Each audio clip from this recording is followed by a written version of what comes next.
Donc voilà ici un exemple d'équation du premier degré. C'est quoi une équation? Tout d'abord, c'est une égalité. Donc on a égal au milieu, on a la partie de gauche qui est égale à la partie de droite. Alors cette égalité, souvent, elle représente une situation, hein. Par exemple, j'ai acheté 2 paquets de quelque chose. On m'a rendu 3 euros et donc à la fin j'ai payé 7 euros. Voilà une situation et on doit chercher le prix du paquet. Voilà, donc l'idée à la fin c'est de connaître la valeur de x qui va marcher dans cette égalité. Alors j'ai pris une équation très simple au début, hein, on peut peut-être même la deviner, la valeur de x, mais ce qui est important c'est de savoir comment on va résoudre cette équation pour arriver à trouver la valeur de x et pour arriver à faire surtout des équations plus compliquées. Alors, on a parlé des opérations, hein, dans le calcul algébrique, on a parlé aussi de la priorité des opérations, hein. En fait, ici, dans ce calcul, tu as deux opérations. Tu as d'abord 2 fois x, hein, voilà. Donc le 2, je vais le mettre en vert parce qu'il multiplie le x. Et puis tu as plus 3. On vient rajouter 3. Puisque la multiplication, elle est prioritaire, on fait d'abord 2 fois x, et puis on vient rajouter le 3. Eh bien, nous, ce qu'on doit faire, c'est le chemin contraire. Donc, on va d'abord s'occuper du plus 3, et puisqu'on veut la valeur de x, on doit faire disparaître le plus 3.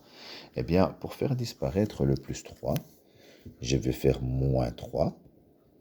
Et comme j'ai une égalité et que ça doit être la même chose de l'autre côté, eh bien, je vais faire moins 3 de l'autre côté aussi.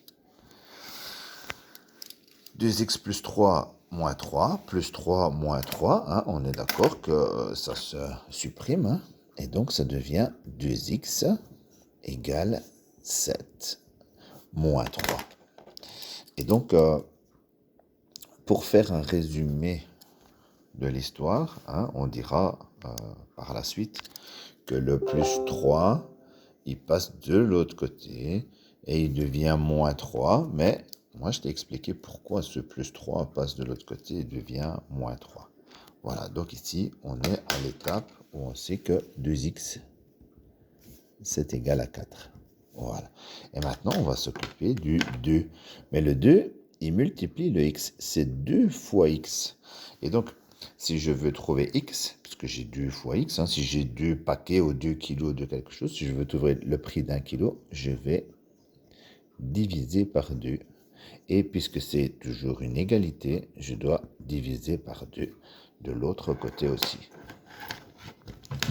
Et donc, ici je trouve x, et là je trouve 4 divisé par 2. 4 divisé par 2, ça peut s'écrire sous forme de calcul, mais aussi sous forme de fraction, c'est la même chose. Et donc x égale 2. Voilà, résolution d'une équation simple, hein.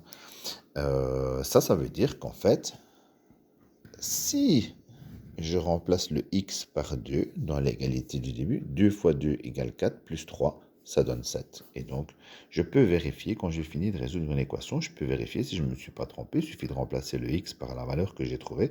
Et si ça fonctionne, c'est que j'ai bien résolu l'équation. Voilà, première étape, bien comprendre ça. Utiliser des couleurs si jamais tu en as besoin, mais en tout cas bien faire la différence entre le plus 3 et le fois 2, c'est deux choses complètement différentes et donc on les annule de façon différente. Voilà, première étape, je vais te donner quelques exercices et après je t'explique les différentes variantes.